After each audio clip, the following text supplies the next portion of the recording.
Welcome back.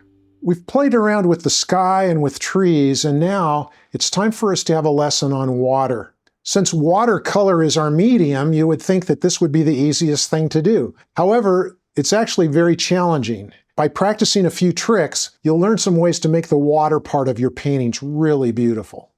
There are many ways to indicate water in our paintings. It's such a great thing to paint with watercolor. It just is the perfect subject for using watercolor paint. Let's play around with water a little bit and see if we can make patterns that look like water and just get us some ideas for how we would do it if we wanted to paint water around a seascape or a harbor scene or something like that. I hope that you'll study other artists' use of water. Winslow Homer is a great example. The watercolor studies that he made are really helpful to us as watercolorists. Let's do a few experiments together. I'm going to start with a graded wash coming up from the bottom. I'm just going to indicate that by lines closer together as I start down here and then gradually getting farther apart. In this first study together, let's start with a graded wash going from the bottom up, and then we'll put some wedges of darker color into it, and we'll let them be sort of soft and wet and create sort of a pattern of waves, a ripple-like wave pattern.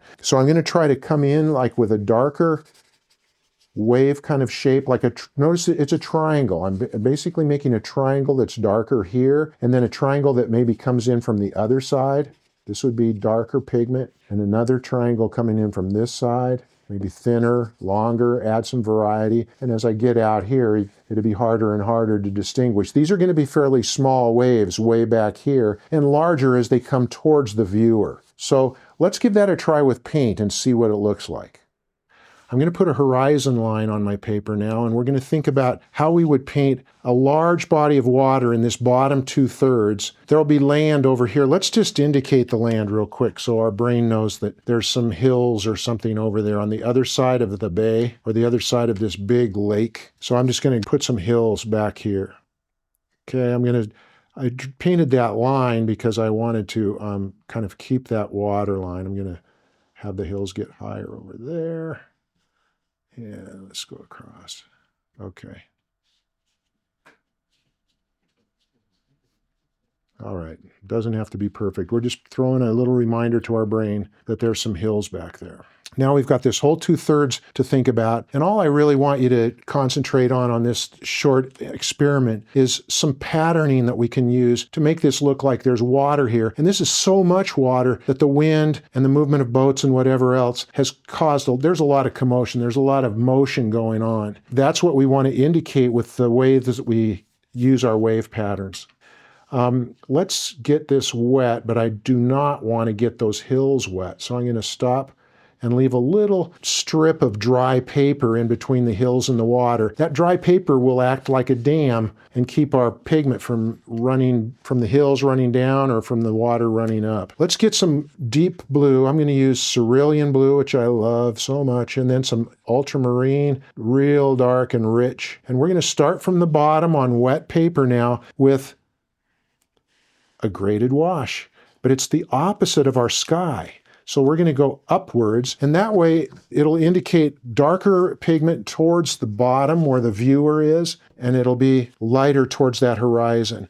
But I'm turning it upside down so that gravity will help me as well. Now that gravity is helping, I'm going to reload my brush a little bit and let some of that dark cerulean and ultramarine flow upwards into where those hills are. Now I need to get towards clean water. I'm rinsing my brush out pretty well, getting it pretty much clean water, overlapping my strokes so I get rid of that bead of pigment. And now let's turn it back the other way. Let gravity work a little bit this direction. Maybe even a little bit of a mop up on the edges of the tape. Pick up some of that heavy pigment that seems to like to zero in on those tape lines.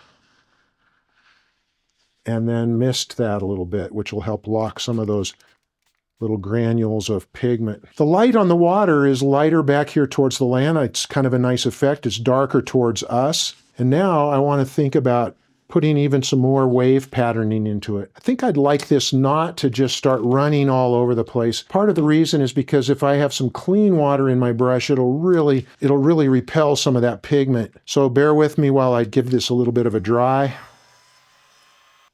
So we just took the shine off the paper a little bit, and now I want to think about the shapes that I'll throw in here. I want some linear shapes back towards the hills, but they have to be far away. They're going to be really thin and really close together. As they come closer to our eye, they're going to be broader strokes, bigger and darker. That'll give the illusion of distance in our painting. I'll start with a little bit of pigment on my 1/2 inch flat brush, and I'm just going to see how dark that is. Okay, that's about what I wanted, and I'm just going to make some wobbly lines across this paper, but now I'm going to let them get pretty close together as it gets near that white band of dry paper next to the land. I don't really want any hard edges to set up too much, so I'll touch the bottom edge here with some clean water, let that just soften it up a little bit. I can see a hard edge on the top of that one. I'll just let that get softened up a little bit. This is just clean water, getting rid of a lot of hard edges. It's okay if there's a few in there. It doesn't bother me a bit.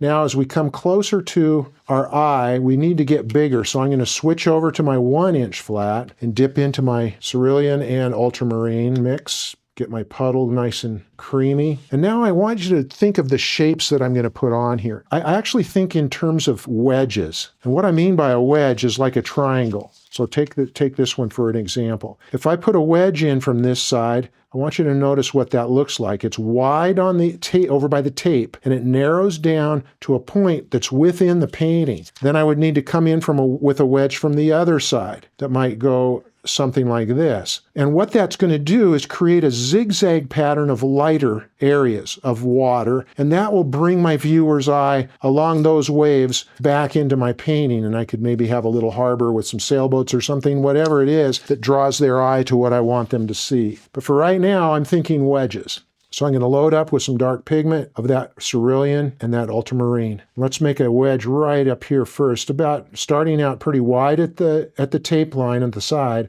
and narrowing it down. It doesn't have to be beautiful and clean and drawn with a ruler. I'm going to do it from the other side, wide over here, even wider, a couple inches wide, and bring that down.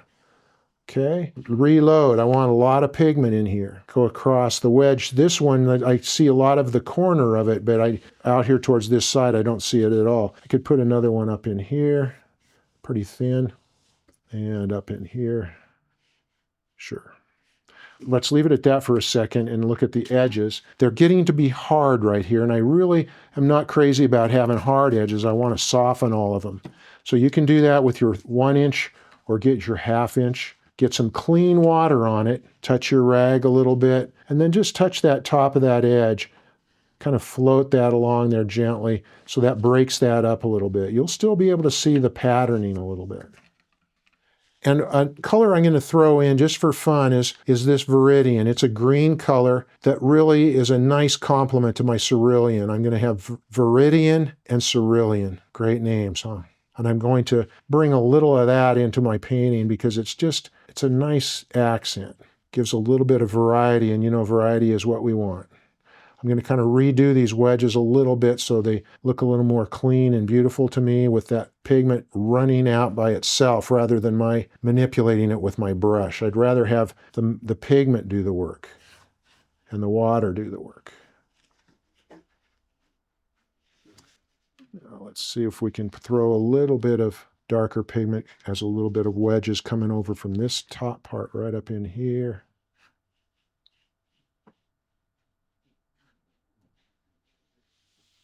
And super dark towards the viewer. Even throw a little bit of Prussian into this one. Or indigo would be about as dark as I could get this corner down here, which will give us a nice base. Okay.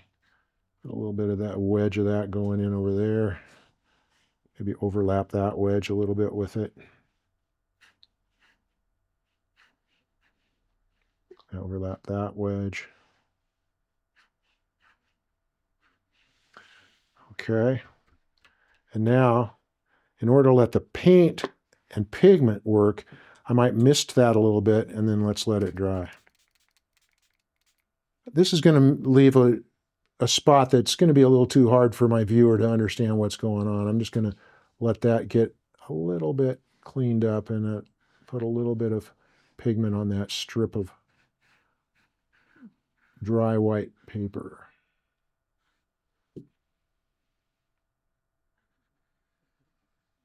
Just soften that edge a little bit. Now we'll let it dry.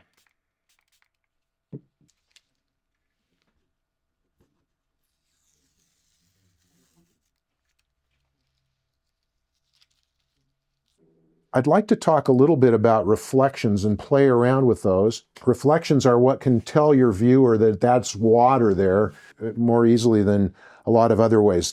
So they know it's not earth there, but it's actually water that's reflecting light. Let's try a first example of, just to get ready, I'm going to break that rule of thirds and just put something right in the middle so we can have reflections down below and something up above. Let's just put a sort of paint a tree line up here. And this will be a dark pigment. Use some of our tree tricks that we used with throwing in a dead tree here or there and some evergreen trees here. And then we have water below. And let's just practice with those reflections. You'll need to leave a gap here between what you've painted at the top and what you're going to reflect so that we can sort of tell the difference for one thing. And we're going to make this super wet in wet. Another trick you can do is paint this first and let it dry and put a piece of tape over there to create that little gap. But for now, let's just play around with some reflections as that drip down from that grove of trees up there. Okay, let's see if we can have some fun doing a reflection study that uses a thirsty brush to indicate the water. We're going to have water down below and just some sort of a forest up above. So we're in a rowboat and we're going by an island that has a lot of trees on it, let's say. In order to do the trees, which I'll do first, I want to not have to worry about it too much. I want it to be loose and soft-edged and just kind of fun, imaginary, whimsical. And so I'm going to go ahead and just wet that surface of the upper part of my paper so my paint will start to run as soon as I put it on there. I'm going to use my 1-inch flat because it really lets me get a lot of pigment all at one time. And I'm going to redo my favorite little combo here of sap green, Prussian blue, sepia. Oh yeah, nice and dark and rich. And it will tend to make some interesting foresty colors. Wet paper, loaded brush. I'm going to just move upwards and I'm going to put points up at the top. Okay, where these trees, the water is doing all the painting. I'm not doing much right now. I'm just touching it and letting it go up. I'll have it higher in the middle, let's say, a little bit shorter down at the edge sides. And down here at the base, I really want that to be darker. Same color scheme, but let's put a little extra Prussian blue and a little extra sepia so it's even darker down at this bottom edge. That's the water's edge. Okay. And I could tip my board so that pigment does some of the work and makes those feathery looking kind of trees going up. Wet in wet trees. Let's see, I think I want to have a few more vertical strokes get all the way up there. So I'm going to take a round, really load it up with my same color scheme and head up with it. Let it run to the side. Maybe take one of them all the way up. I want to throw in a little excitement here, just so we can really see something, what's going on with our reflection, actually. But it'll look kind of fun, so let's put a little turquoise in there. I used cobalt turquoise, and I'm pretending like one of those trees is a very special species. It's very rare. I think I'm going to take my rigger and help people see that as a forest with a little more dark, throw in a few branches in, and some verticals. Verticals, branches. I'm making them look like they're really hard lines right now, but they'll soften because this is still pretty wet paper. Maybe lean more towards the Prussian blue because that turquoise is so blue. Let's kind of give it some friends over here that are Prussian blue.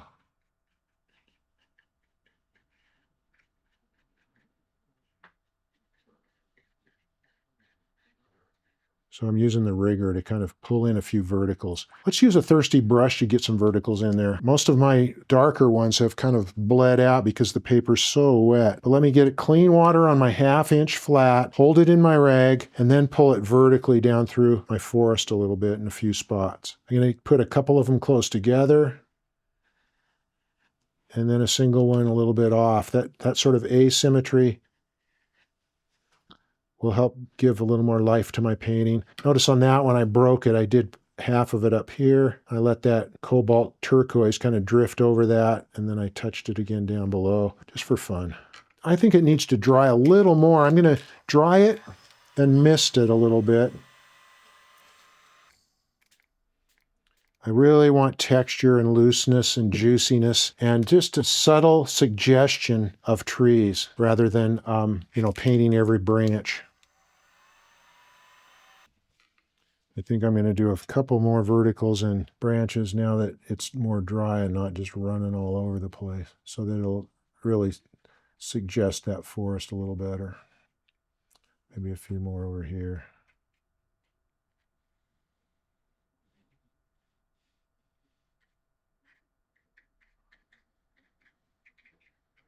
Just using a rigger, being pretty free with it, a little flippant. Okay. And the misting bottle is my friend. It makes it even more abstract and impressionistic.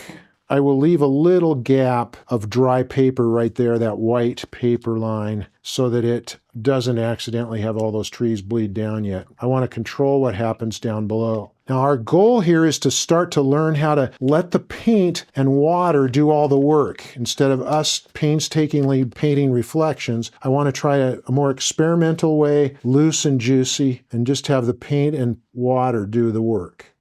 I'm going to get it all wet by horizontal strokes of clean water, and now I'm going to do some vertical strokes of clean water down from that middle shoreline right there. And then let's dry the edge. I really don't want a lot of water running back into this, but I like it to be nice and wet. We're going to do the reflection as a mimic of what's above this line, and that means we need to sort of copy what's there, but not worry too much about it being perfect. Okay, so I'm going to get a good load of Prussian blue, sap green, and sepia, and start right at this line, and at the thickest part, I'm going to let that just run right there. And I'm putting a lot of pigment there because I want a lot of pigment to make it all the way down my paper here. I think I need to go give it a little bit of help. I'm going to touch in some cobalt, not right away because the bottom of this has green right there, sap green and sepia and stuff, and I'm going to let that green start the job right there. But before too long, I want to get that cobalt in there. Oh yeah, baby. There we go. I want to have that propelled all the way to the bottom of the painting, and that means it needs a lot of fuel. It needs enough pigment to make the trip all the way down there, and I'm going to add a little bit more. Maybe a little bit more up in here, because it does look a little bit mottled. Like I can see darker areas in the trees and lighter areas. So I'll let that modeling kind of stuff happen. Okay, a little tissue doesn't hurt. This cobalt made it all the way down. I'm going to mop that up. It's still so wet that this kind of engineering here is not going to hurt anything. It's going to keep it in bounds a little bit. But now I want to mist it. And I want to take a look at it, my artist's eye, and see if it's kind of mimicking what's happening up above. Not too bad. It's pretty much doing it. Let gravity help. I can just lift out a little bit of that pigment on the edges to help it look more faded out. I think I'm going to dry it a little bit here and then hit it with my mister again. Got a little fleck of pigment right here. I'm going to use clean water on my rigger, dry it inside my rag, and use that to flick that thing out of there. I don't know what that is. Got picked up by the brush somehow, that one there. Okay. I'm going to take my 1/2 inch flat and mimic the light that came into these vertical, thirsty brush strokes up here. Reflections, remember, straight below. I'm going to put it right about there and lift out some of that water reflection. and way up there, clean water, and then thirsty brush. Thirsty brush. Not perfect, but it gives my viewer enough of a sense of what's going on there that they're going to believe it. I've given them enough of an illusion that I think they'll buy into the magic that's going on. Let's mist that a little bit. And I'm going to let that dry a little more, and then we'll touch it with some horizontals. Let's see what happens. Okay, I'm going to put a darker area, let's say, inside this forest and let there be some grass or shrubs or something that comes to the water's edge, but then there's more shadow behind it. So that's going to add a little bit of darkness into here. Right in here. Down here. Now, along the shore itself, I better mist that so it integrates a little bit, kind of blends in so it doesn't look like it's sticking out like a sore thumb. And I'm going to use a little clean water to touch the top edge of that so it doesn't look so fake. It's a little above the water line, so I need to go a little down here and then put that darker reflection part in.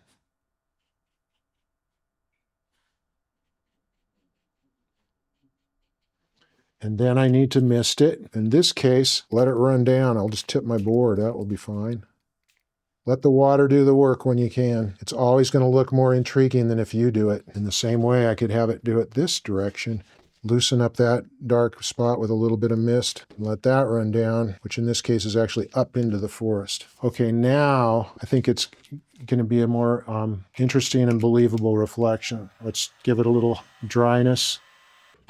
Okay, I think we are ready to do our final touches, which is to put some horizontals in here, just to help people see that this is water here. It's pretty calm water. This is pretty glassy, pretty still. Let's look at this a little bit carefully with our reflection. So there's kind of a shoreline with some gravel or weeds or grass that goes all the way back to here where this trunk seems to be starting, and this dark area of the woods is there.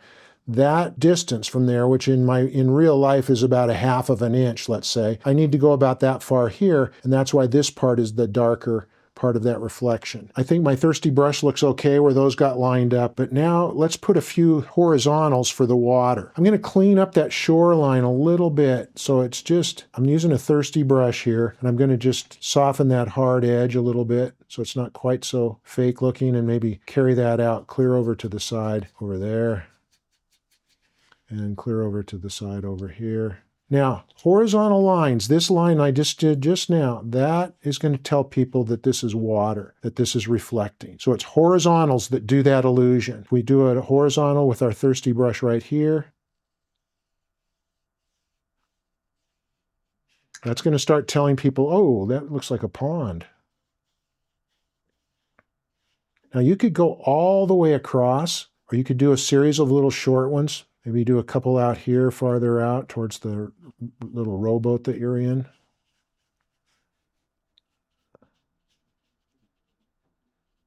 You're in the game of magic here. You're in the illusion game. So clean water, thirsty brush, horizontal lines. Final touch with the mister, so it kind of gets rid of any fakeness that might have happened because you're being so careful with your little reflection lines. And look at it with your artist's eye and see if anything kind of bugs you that you want to clean up a little bit. And I'm going to call that good. Let's get it dry and just have some fun. This is obviously not something you would see in real life. That cobalt turquoise tells us that, but it's something beautiful that you've done on a piece of paper that uses a lot of imagination, a lot of spontaneity. You know, it's just for fun. I'm going to dry this up and let's try some other paintings with our water reflections.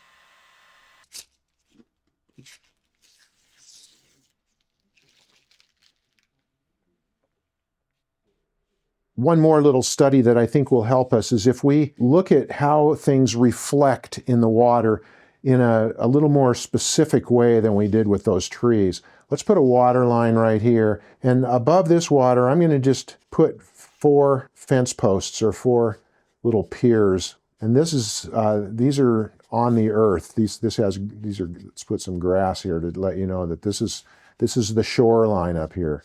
I'll shade this in so you can tell that This is the shoreline, and here's the water. Let's pretend like it's fairly still water for our first one, and we'll just practice showing how we can leave the reflection of that pier down in the water. There's other ways to do it, is to just paint that pier first and then draw a thirsty brush through it. We'll try that. Or just paint it wiggly. Paint it with a wiggly shape.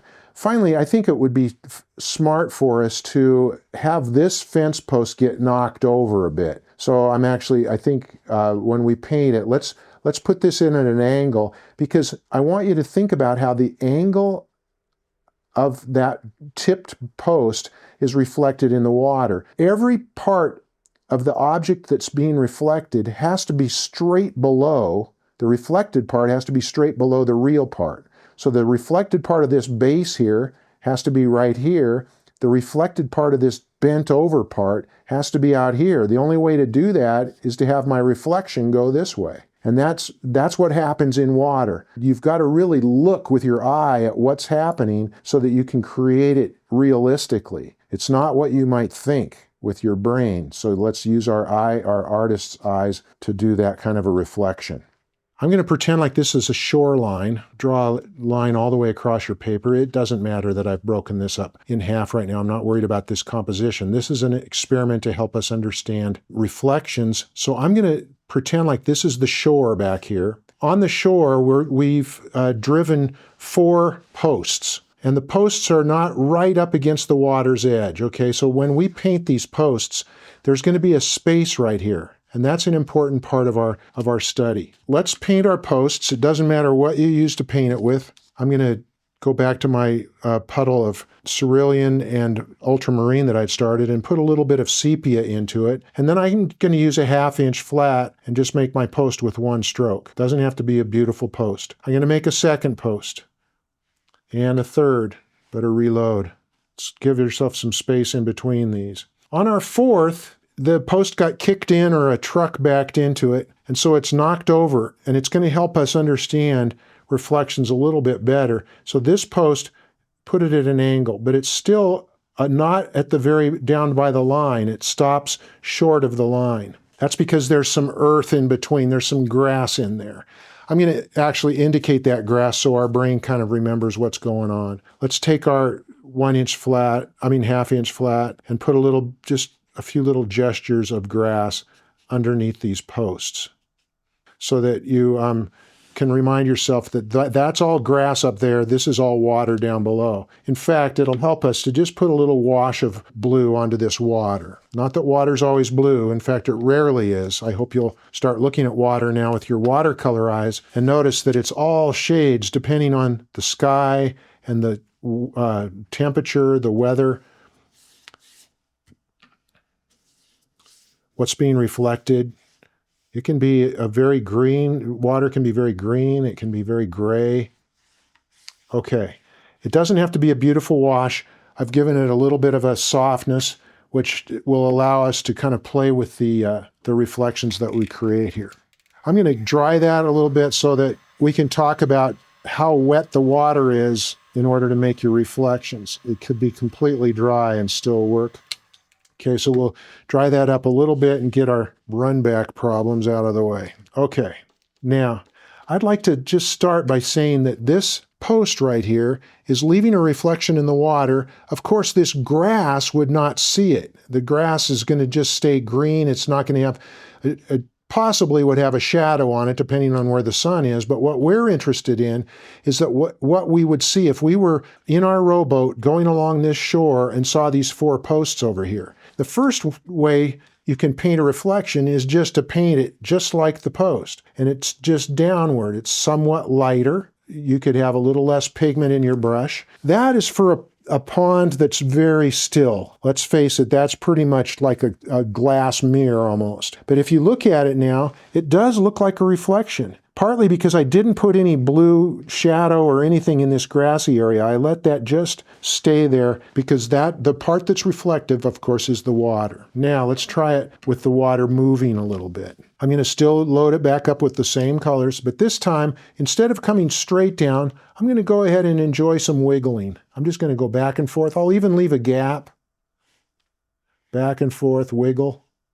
And that is reflecting the same as this, but this water has some movement to it. Something happened to disturb the water, but it still is reflecting that post. Another way you could do this is paint it while this water is still pretty wet, or still could be somewhat wet, and then take a thirsty brush to it after you've already painted it. So let's paint it like this first one.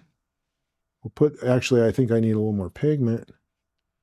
Let's paint it like our first reflection here, but this time, rinse out our brush, maybe use our rag for sucking that water back out of it, and now go back and forth with a few strokes across that reflection. It's okay if you go farther than the reflection itself into the water, because it's waves. Those are ripples, I should say. Okay, looks like it would work a little better if I had my water a little bit wetter. So I'll touch it again. And it's just a matter of thirsty brushing. So you could doctor this up a little bit with your thirsty brush, not make it look too contrived. All right, so what do we have? We've got the mirror, which has just a real straight, flat reflection. We've got the ripply water, which we can do with just having some fun with dancing a little bit. This is the one that a lot of watercolorists really favor. If they've painted a little harbor scene with sailboats, this makes such fun little reflections in the water, just painting them. This is what Winslow Homer did with a lot of his canoe paintings and his Bermuda paintings. This is a little thirsty brush action. Paint a reflection and then break it up with your brush. And finally, we need to think about what happens if there's something that's not straight. I mean, this is one thing to have a straight post, but a lot of the objects that are going to be reflecting are going to be little harbor buildings or docks or boats, and they have angles in different directions. So the key to this is to think that this point on the post is going to be reflected straight below. It's the same on this post. It's on every reflection. This corner right here of the post is reflected right here in the painting. That's the corner. This corner is somewhere in this wiggly stuff right up here. This corner, the left-hand upper corner of the post, is right here. Okay, on this one, it's going to be straight below it, right there. But the problem is the base. Over here, the base point is right there. It's right in line. It's straight down. This base is right straight below. Base corner, left-hand low corner, right below it. This one, right below it, where it touches the water. That means my reflection has to go from this dot over to this dot. And what's that going to look like? It's not necessarily what our brain tells us. So you got to really use your painter's eyes on this one. I'm going to start over here where the reflection actually would start, and I'm going to use the wiggly method, and I'm going to go over to that spot. Okay, let's take a look. This post that's knocked over sets a diagonal. It kind of creates almost an arrow or an angle, and that's just because every point of an object has to be straight below itself where it's reflected in the water. Let's graduate from posts on the shore to a little sailboat out in the water and see what would happen with reflections. Now, one key point I want to remind you is I am not expecting you to know how to paint a beautiful sailboat right now. Let's make it quite simple. I want to just have the bow be a little more pointed, stern, it doesn't really matter. But let's make a curved line, bring an angle down to the water, and have the water line go straight across. Water forms a level. It always seeks that level. But let's put a little bit of a sort of, I don't know, cabin hatch right there, and put a mast on it. It's a very simple sailboat. We could have a line going to the front and the back, but keep it super simple. This sail, the boom's going to have a sail that's wrapped on it. So these are just lines up here, not a sail. Let's just leave it. In the winter, it's just anchored out here, so we'll put a little rope out to the anchor. Take a moment to just pencil in a boat, and I'm going to just fill this in with paint and stop this video for a second for you to just catch up. It doesn't really matter what colors you use at all. I'm going to use my 1/2 inch flat. Go ahead and get this boat filled in. Maybe put a little cabin cover right here, give it a little bit of color. When I'm painting like this, I tend to keep my colors separate. Where I have this raw sienna right here next to this blue. I didn't run it right to the edge. I left a little bit of a white gap there, which means that my paint will stay on its correct side there, and it's not going to start running all over the place, which is when you get frustrated with your painting and it's like, oh no, it's not what I wanted. Ah. I'm going to use my rigger to put that mast in. Okay. And these lines I'll just leave with pencil, and maybe we can have that sail just be wrapped up with some like it's a blue sail, whatever. Not important. It's pretty simple. I want you to just get an object painted on that water, and now let's think about the reflections. Okay, let's go back and remember what happened with our post that was slanted, that got hit by the truck. The point of that post was out over this part of the water. Now I'm going to do a reflection of this boat down below, and that point of that bow needs to be straight below the bow, but the base where that front bow goes into the water is over here, so I got to go over to it this way. This one is not so dramatic. It's about like that. And this curved line is actually got farther to go over here than it does down here, so it kind of is going to curve somewhat that way. I penciled that in, and that would be, if this was a mirror of glass, that's what the boat would be reflected like. But it's not really. It's moving, it's water that probably has some gentle ripples in it. I think to help define this a little bit, I want the boat to be a little bit darker, and then our reflection can be a little bit lighter. In order to make the boat a little bit more, have a little more character, I'll leave a stripe on it. That means I'm painting dark on the top and the bottom, but I'm sort of leaving a gap of lighter blue in the middle, just for the fun of it. I can put a couple touches of that dark up in this sail and just charge it. Just drop it in there and let it bleed a little bit, let it run. I am not concerned about painting all this ocean, painting all this harbor or whatever. I just want to look at the reflections and have you notice that it doesn't have to be perfect. Reflections automatically are going to be distorted because of the action of the water. There are some artists that take photographs of reflections and then paint them very, very minutely, almost photorealistic, and try to make it perfect. That's not me. Let's put a little line between our boat, leave a little line, I should say, between our boat and the rest of the water reflections. And I'm just going to go across with a wiggle. Okay, it's not perfect. I just kind of started wiggling. There's a cabin right here. And I'm going to just put a little, it might reflect a little of that color of the cabin down here. Just a little bit. Then I've got that mast. In order to do the mast, I'm going to go back to my rigger, get a little bit of that color, and this time I'm just going to do a wiggle. Maybe leave a few gaps, okay? Now as it starts to dry, I don't think I have to worry so much about the run back, and I can go ahead and start to just let that have some motion of water, let some of those ripples go all the way across. I'm going to let that dry and see what we need to do to touch it up. Okay. The biggest trouble I see is going back to some of the principles that we talked about, what makes a good painting, is that I just don't see enough contrast. And so I'm going to go ahead and use my rigger to make some darker things darker and have it be more in contrast with the lighter areas. I think it would help me to make this mast darker on the boat, and then the reflection of it doesn't matter as much. I don't have to make it all the way perfect.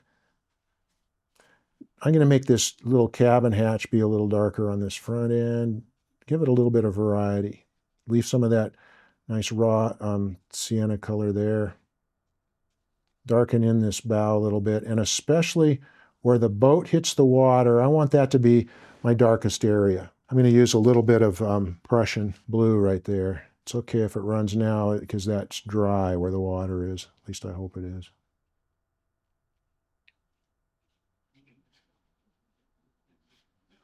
Going to put a little bit of that back side of the boat, a little bit of this boom out here. Now we're talking. It's a little bit more like it. And some of the cabin that reflected, I think I want a little bit of a flash of that color that'll kind of tell people, oh yeah, I see what's going on. And break in here with a little thirsty brush.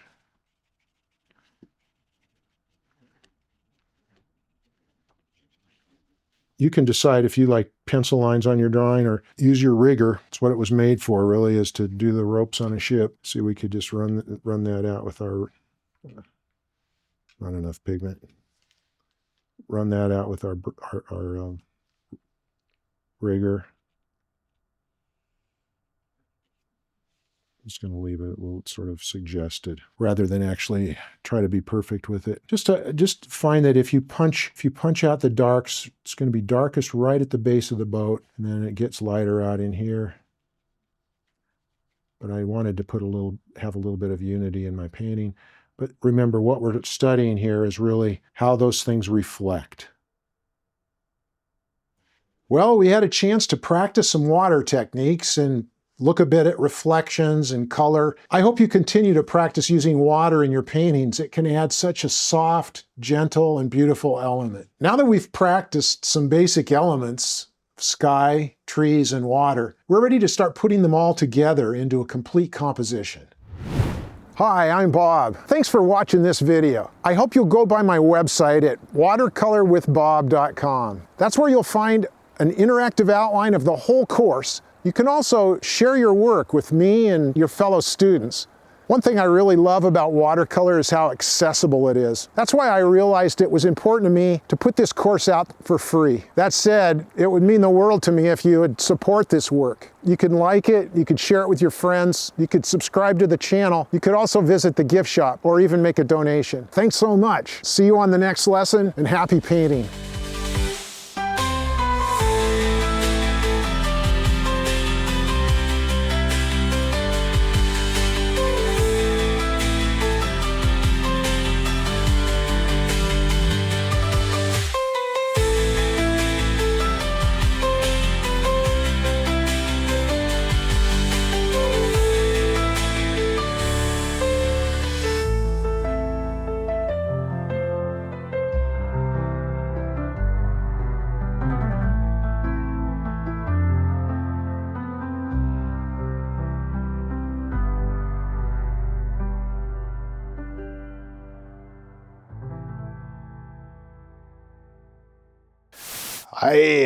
All this water is making me thirsty.